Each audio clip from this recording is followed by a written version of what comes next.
There is a specific kind of knowing that belongs only to mothers, not knowledge in the conventional sense, not information gathered through research or experience, or the accumulation of observable facts. Something older than that. Something that operates through channels that have no formal name, through the particular attentiveness of someone who watched you arrive in this world and has been reading you fluently and without effort ever since. My mother has that knowing. She has always had it. For as long as I can remember, she has possessed this ability to see things about me, about situations I was in, about people I was connected to, about paths I was considering, that I could not see myself. Not because she was smarter, not because she had more information, but because she was reading something in me that I did not yet have the perspective to read in myself. She warned me once, specifically, directly, in plain language that left no room for misinterpretation.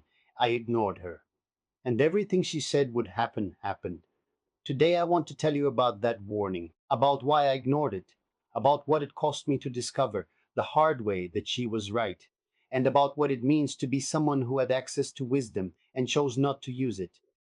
First, my mother. I do not speak about her publicly very often, not because she is not central to who I am. She is perhaps the most central, but because she is a private person in the truest sense, not private as a performance or a strategy, private as a genuine preference. She has no interest in the version of herself that exists in public perception. She lives entirely in the real. She raised me with something that I have come to understand, only with time, was unusual. Not softness. She was never soft in the way that word is sometimes used dismissively.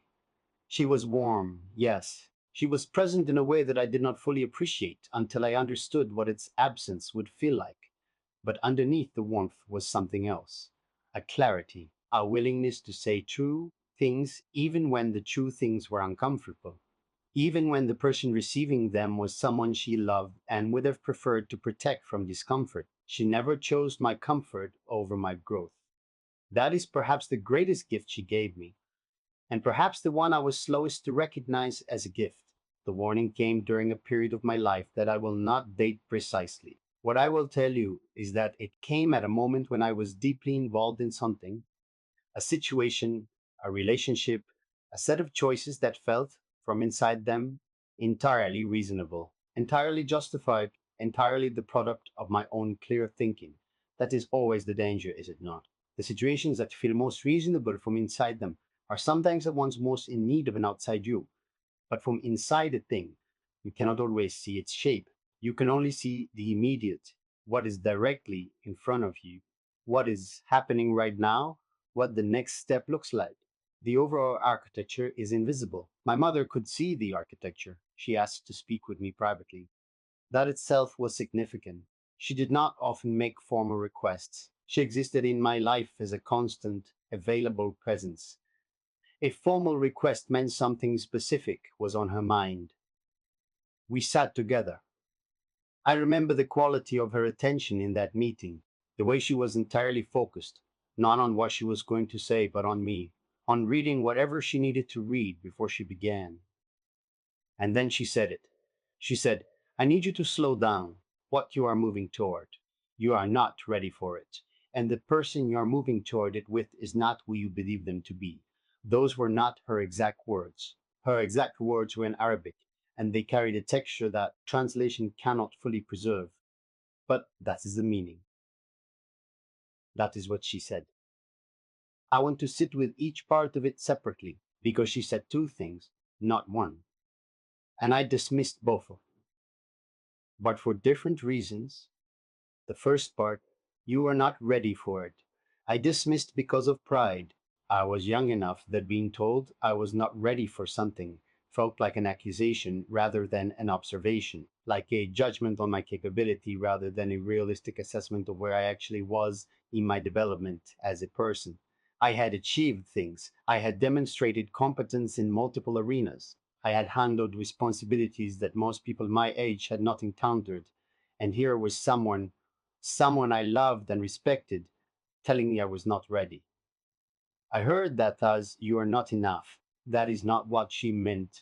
I understand that now with perfect clarity. She meant something much more specific and much less judgmental, that this particular thing, in this particular moment, required a version of me that had not yet fully arrived, that what I was walking into needed something from me that I had not yet developed.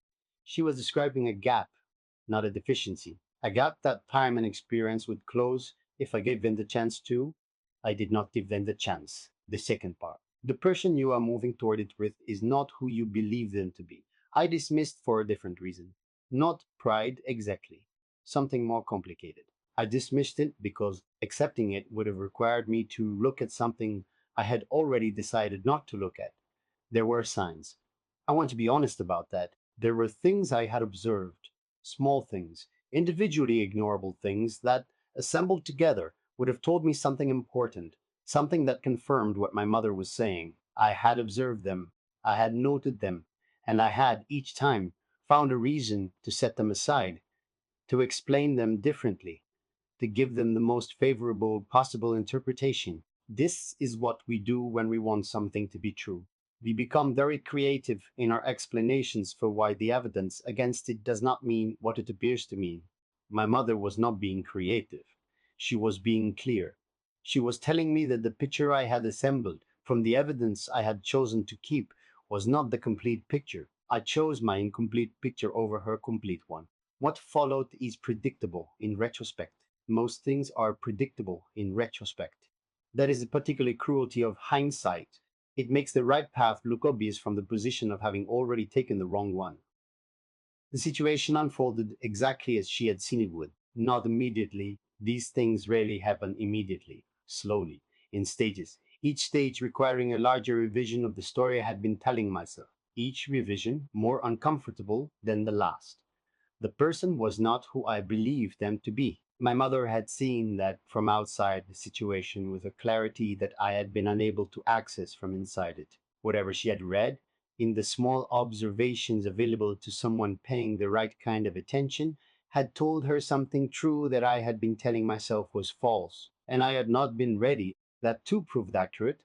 I encountered things in that period that I did not have the tools to handle well, that required a steadiness and a self knowledge and an emotional maturity that I was still in the process of developing.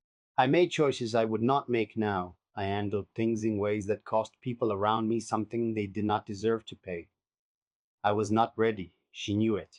I insisted otherwise. The moment of reckoning came gradually and then completely.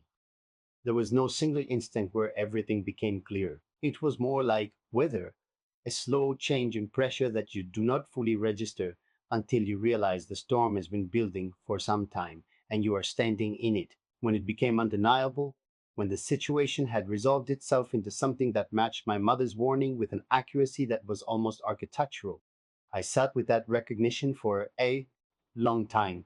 There is a specific feeling that comes with discovering that someone who loved you tried to protect you from something and you walked toward it anyway. It is not simple shame. Shame implies that what you did was morally wrong, and I do not think it was. It was human. It was the very ordinary human act of choosing what you want over what wisdom is trying to show you, but it is a feeling that has weight, that sits in a specific place and does not move quickly, that requires a genuine reckoning with the part of you that heard the warning and overrode it. I did that reckoning. It took time. It was not comfortable, but it was necessary. I went to her after, when the situation had resolved and the dust had settled, and I was left with the clear understanding of what had happened and what my role in it had been. I did not make a speech. I did not construct an elaborate acknowledgement. I simply sat with her the way I had sat with her my entire life, close in the way that families who are genuinely close sit, and I said, "You were right about all of it." She did not say, "I told you so." She would never. That is not who she is. She simply took my hand and sat with me in the way she has always sat with me when something difficult has happened, not trying to fix it, not offering explanations or lessons or the benefit of her wisdom. Just present, just there. That presence was worth more than any words. What I took from this, the thing that lives in me now as a result of that entire experience, is something I try to carry into every significant decision I make. Slow down, not permanently, not as a way of avoiding things. but as a genuine practice of pausing before the momentum of wanting something carries you past the point where you can still hear the people who love you clearly enough to know what they're actually saying. But my mother was not trying to stop me from living. She was trying to give me the chance to live it better. I mistook protection for limitation. I mistook wisdom for doubt. I mistook her clear view for an obstructed one, when it was in fact the clearest view available. She saw what I could not see because she was not inside what I was inside. That is not a weakness in me.